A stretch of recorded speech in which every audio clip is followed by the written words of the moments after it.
Yo pienso que la propuesta que nos hace la película en relación a esto es pensar un feminismo decolonial.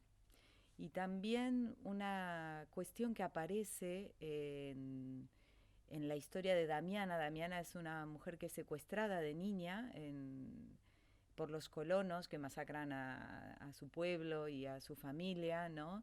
Y es tratada como un objeto de investigación. A tal punto que en la historia de Damiana, esto no lo cuenta la película, pero es interesante, Damiana al entrar en la pubertad van a considerar que tiene una sexualidad muy exacerbada, un instinto, creo que en la peli dicen, un instinto sexual muy exacerbado, ¿no? Y va a acabar encerrada en un manicomio, va a vivir muy pocos años, va a morir con 15, 16 años, y, y entonces va a ser estudiada por una entidad médica, la van a encerrar en un manicomio, y al morir van a hacer unas cuestiones que eran muy propias de la época y del proceso colonial, que es cortar la cabeza, enviar la cabeza a Alemania para que sea estudiada, y el cuerpo lo van a desmembrar y van a estudiar los huesos y esto en busca seguramente de algo que desde la antropología se nombra como una biologización de la raza. ¿Cuál era ese rasgo biológico de la raza? Que en un punto lo que hace todo el tiempo es deshumanizar, ¿no?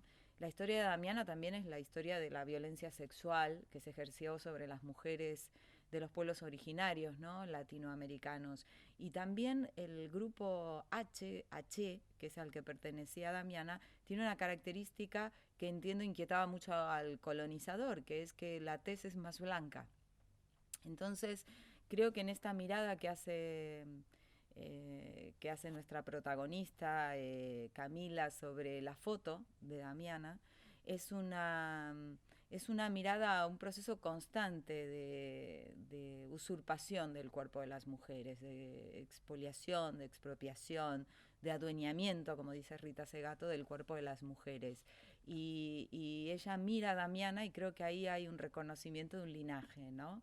De algo que ocurrió y que sigue ocurriendo una y otra vez, ¿no? Hay una película muy bonita que se llama El botón de nácar de Patricio Guzmán que cuenta la historia también y hace una relación entre eso que se repite constantemente en Latinoamérica en los procesos de colonización, ¿no? Y entonces la película nos va a hablar de los feminismos que están en juego en este momento en Argentina y de unos feminismos que se miran desde esa perspectiva de colonial.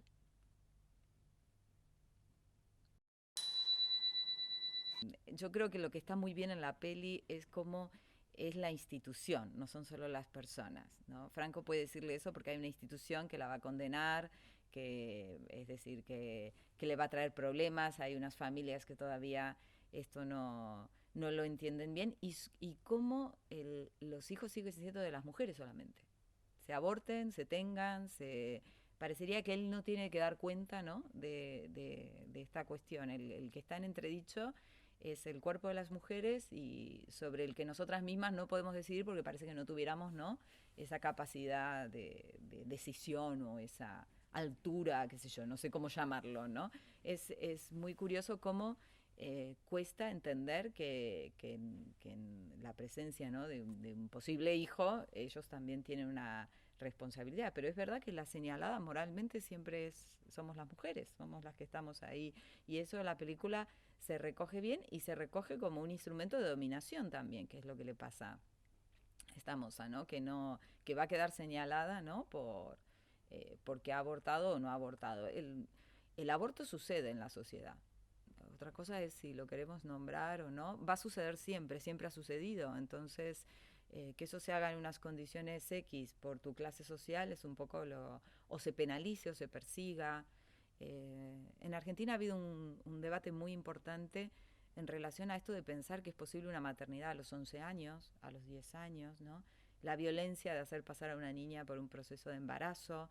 Ha habido un amplio debate en este sentido, ¿no? También es cierto que, como en toda Latinoamérica, hay una gran presencia en este momento de los grupos evangélicos y esto también es una dificultad en el acceso al derecho, al aborto, que me parece interesante tenerlo en cuenta, ¿no?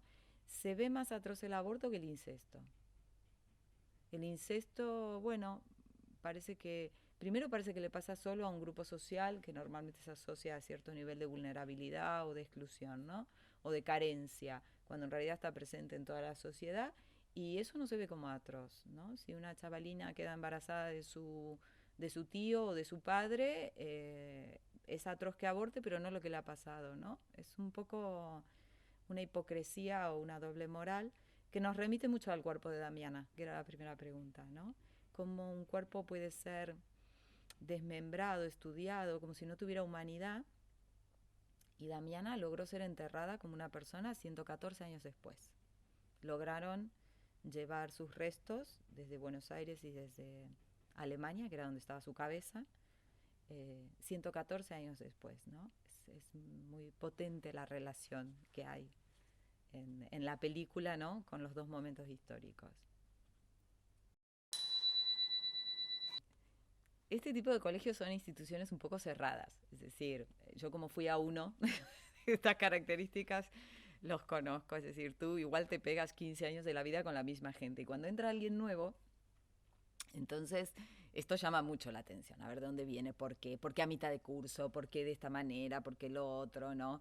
Qué tiene, qué no tiene, entra en toda esa valoración, ¿no? Un poco y la cuestión en la adolescencia tan presente, ¿no? De la pertenencia al grupo, ¿no? O las pandillas, como se decía, ¿no? Pero no en el sentido de pandilleros, sino sí, como serían aquí las cuadrillas y demás, ¿no? Entonces es curioso porque la peli nos plantea, cuando están en el colegio, todo el mundo está con colores azules, fríos, ¿no? Casi si, tenés que hacer el esfuerzo por ver los colores. Eh, Además está la cuestión de los uniformes, ¿no? Que unifican mucho. Cuando salen del cole, es decir, en estos primeros contactos, vos no intuís que esta es la gente que es un poco diversa dentro del grupo del colegio, ¿no? Pero es cierto que esta diversidad en la gente joven está muy presente. Vos podés uniformar a todo el mundo, pero la diversidad está. Y cuando salen de la escuela y la van haciendo partícipe de la vida social es donde aparecen los colores en la película, donde aparece la música, donde el cuerpo que lo veías en el cole estaba tan atravesado por esos uniformes, empieza a ser visto de otra manera, la cámara capta esos cuerpos de otra forma, irrumpe la sexualidad que está muy contenida en el colegio, fuera la tienes mucho más desplegada, mucho más también desde un campo de experimentación, de placer.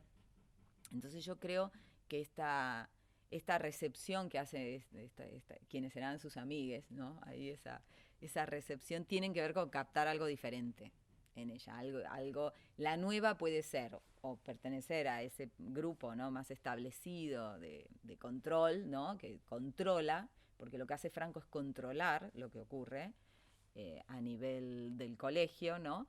O un grupo que se escapa más. Y es ahí donde, por supuesto, queda integrada porque su posición política también la lleva más fácilmente ahí, pero una posición política que al final de la película ves que comparten más, incluso de las que puedes llegar a ver, ¿no?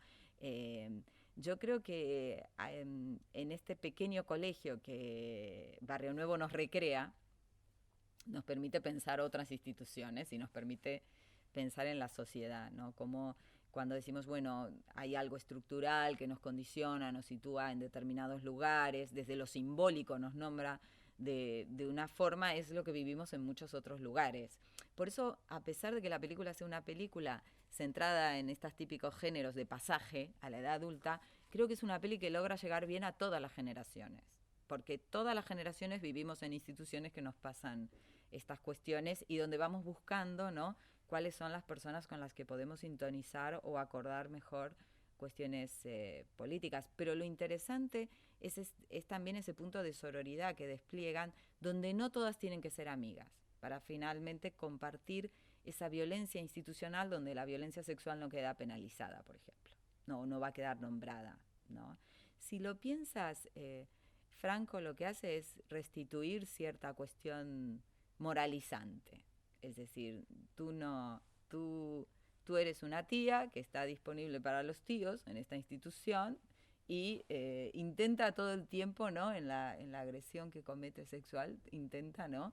Restablecer un orden que estas disidencias están interpelando, desde su forma de estar en el mundo, de ejercer la sexualidad, de vestirse, ¿no? Es un poco la función que él cumple, ¿no? Por eso la institución se alía con él, ¿no?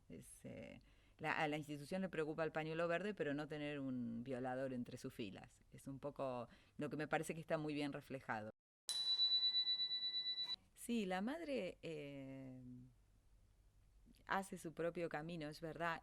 Evidentemente la madre no ha tenido una buena relación los últimos años con su propia madre, ¿no? Que ahora está en sus últimos momentos. Y entonces, pero claro, vemos cómo aparece como totalmente tomada como hija por la situación de muerte de la madre, porque al final, tengas una buena o una mala relación, una madre siempre nos va a remitir al origen y siempre nos va a remitir a alguna cuestión enigmática sobre el deseo de tu madre, ¿no? Siempre va a haber algo que es enigmático y que esto se traslada luego a la relación siempre entre las mujeres, siempre la otra tiene algo que me causa cierta curiosidad, enigma, ¿no? Vamos a poner la palabra enigma, ¿no? Siempre hay una pregunta en relación a esto de ser mujeres como un plural, ¿no?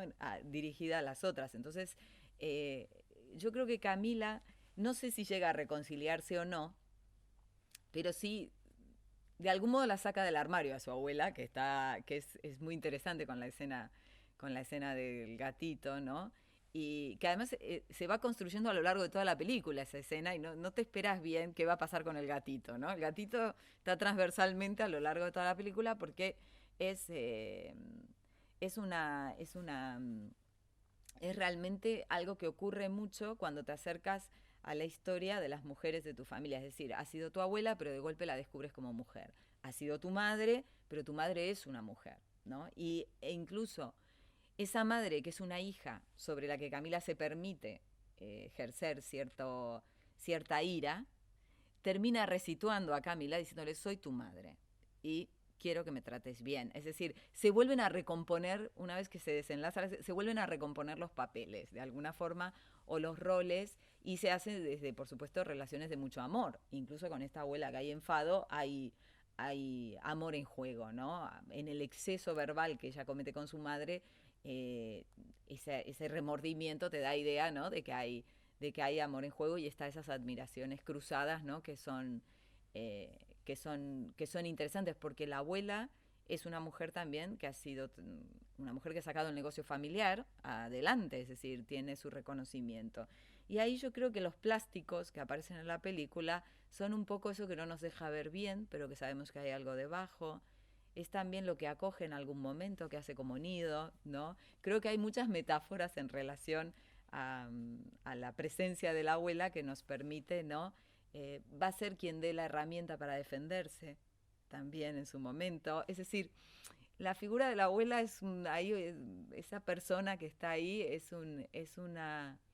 algo que ella rechaza por esa posición ideológica, pero a la vez le despierta curiosidad, ¿no? Y hay un elemento que va pasando también, como ese elemento generacional o ese elemento del linaje, que son las gafas. Las gafas van y vienen, se ponen las gafas de unas y de otras, y es como un elemento, ¿no? Que transmite algo de ese linaje que estábamos comentando, ¿no? En las otras preguntas.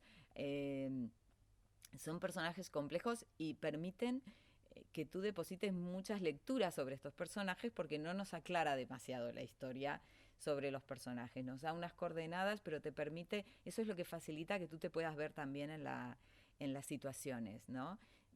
La verdad que hay muy pocos hombres en la película. Si te fijas, no, y es una familia donde no hay, porque son todas mujeres y es curioso cómo van organizando, ¿no? Eh, su vida. Su madre es una profesional que también ha salido sola adelante, reproduce un poco lo de su propia madre de alguna forma. Entonces, a mí me parece que es un diálogo interesante y donde una, según la etapa vital donde está, redescubre a las mujeres de su linaje, ¿no? O de su árbol genealógico. Es decir, lo que vemos en todas es la transformación desde donde se miran unas a otras. Y creo que la madre de Camila suelta eso que no pudo soltar la abuela por su contexto histórico en su momento, ¿no? Al decir ni funeral, va a ser libre ahora, ¿no? Yo creo que la madre de Camila puede ver a su propia madre encadenada en las cuestiones de su época, ¿no? Que es un poco alguna cosa que me preguntaba si iba por ahí, ¿no? Entonces, como una generación permite a la otra de alguna forma soltar algunas ataduras, aunque sea en el acto simbólico del duelo, ¿no? Aunque no sea algo que esta mujer vaya a ver, ¿no? Pero al final una madre es un poco entre lo que hemos tenido, lo que te han legado, no es necesariamente solo la madre biológica, ¿no? Es también una construcción o una posibilidad de anclaje de muchas cosas, la madre que tenemos, ¿no? Dentro y a la que le hablamos. Y yo creo que esto en la peli está muy bien tratado. Me recuerda mucho una peli de Mumenthaler que se llama Abrir puertas y ventanas. Ah, aquí vimos en la muestra la idea de un lago. Y Mumenthaler tiene otra película que es Abrir puertas y ventanas, donde unas nietas muere su abuela y entonces van descubriendo los secretos de la abuela, como hace Camila, la cajita con las joyas, eh, distintas cuestiones que van haciendo o van contándote algo de la historia familiar, ¿no? Es que finalmente siempre hay secretos o siempre hay cosas que hacen a la vida como mujeres que no están volcadas en los vínculos familiares y que esa posibilidad de ir a descubrir, ¿no? Después de un tiempo, quién era tu abuela, además de ser tu abuela, ¿no? O quién era tu madre, además de ser tu madre. Creo que es algo que está muy presente en estas películas y que es muy bonito. Sí, es muy interesante, porque la abuela es un personaje que no aparece, pero ahí está.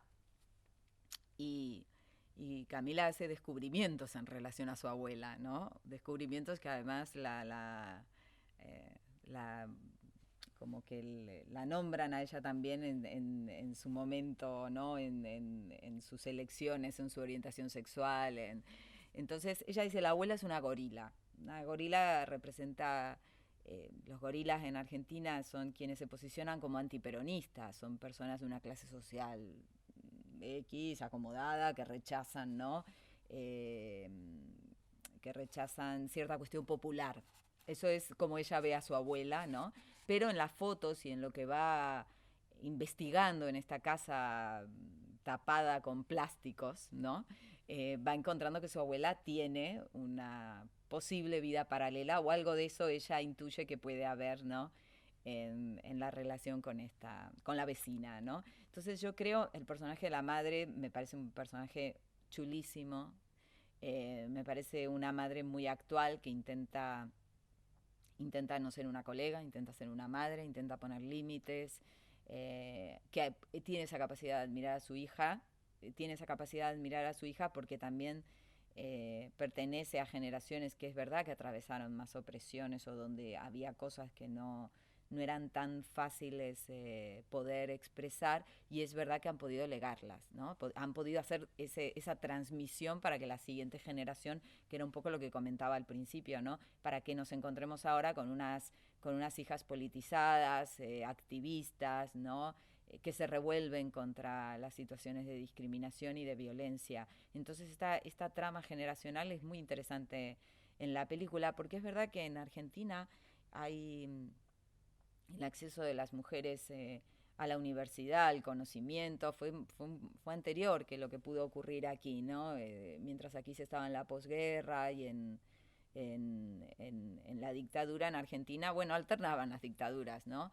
Pero sí estábamos presentes en los foros de pensamiento, en los trabajos, es decir, las mujeres argentinas digamos, para muchas mujeres en el día a día qué vamos a poner hoy para comer es todo un desafío, ¿no? Es decir, las dificultades económicas son muy grandes y hace que todas, ¿no? Se enfrenten al dilema de cómo dar de comer a su familia cada día, ¿no? Entonces, yo creo que la peli en este sentido hace una buena lectura entre las diferentes generaciones, entre lo que cada generación recibe de la anterior, ¿no? Y hace una lectura también de clase social que me parece interesante. No solo está articulado el feminismo, que es muy importante, sino también las clases sociales y cómo han funcionado. Y cómo el pertenecer a ciertas clases que pueden acceder a determinados niveles de educación te hacen responsables después del ejercicio político que haces. Que en el caso de la abuela no fue más allá, la abuela era una gorila, como dice Camila, pero en el caso de Camila la respuesta es totalmente en el sentido contrario, ¿no? Camila seguramente es una activista en su centro de estudiantes. eh, La Plata es una ciudad universitaria con un movimiento estudiantil fundamental, y el movimiento estudiantil siempre ha sido el que ha articulado cambios muy potentes en Argentina. Es decir, cuando se producen movimientos, cuando los estudiantes y las estudiantes salen a la calle, se producen cosas, ¿no? Y esto yo creo que con la Marea Verde se ha visto bien, como hubo un empuje de una generación que llevaba muchos años peleando, y hubo un gran empuje de la gente joven también, de las mujeres jóvenes ahí, de las mujeres jóvenes y de las mujeres trans, que consideraron que estábamos hablando del cuerpo y que la decisión sobre el propio cuerpo también, aunque ellas no fueran gestantes, les convocaba, ¿no?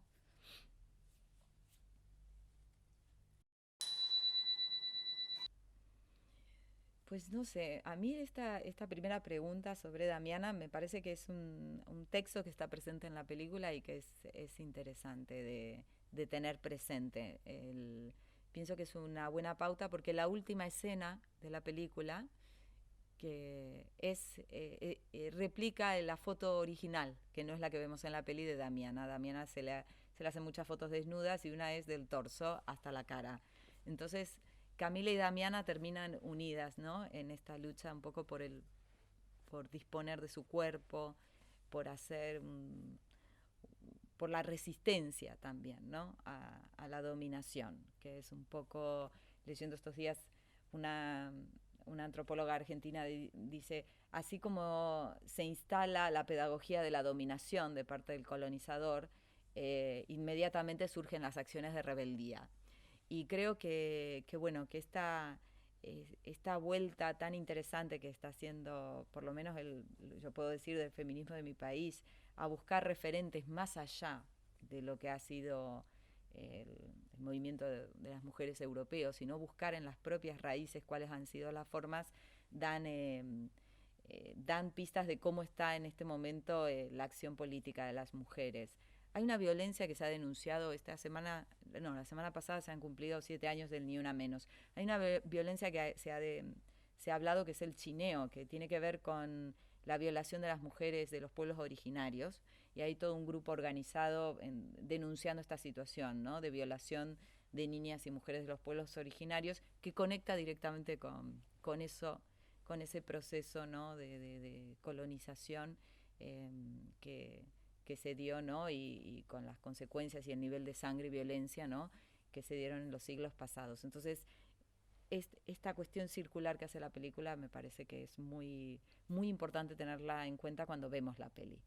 Por eso me parece que trasciende a un tema generacional, ¿no? Y que mucha gente que la vea va a poder entender en la peli más allá de solamente un momento, la adolescencia y el pañuelo verde. El pañuelo verde reúne o condensa muchas acciones, ¿no? Que se han ido dando de resistencia y de rebeldía, de resistencia y de acción política en la historia de Argentina.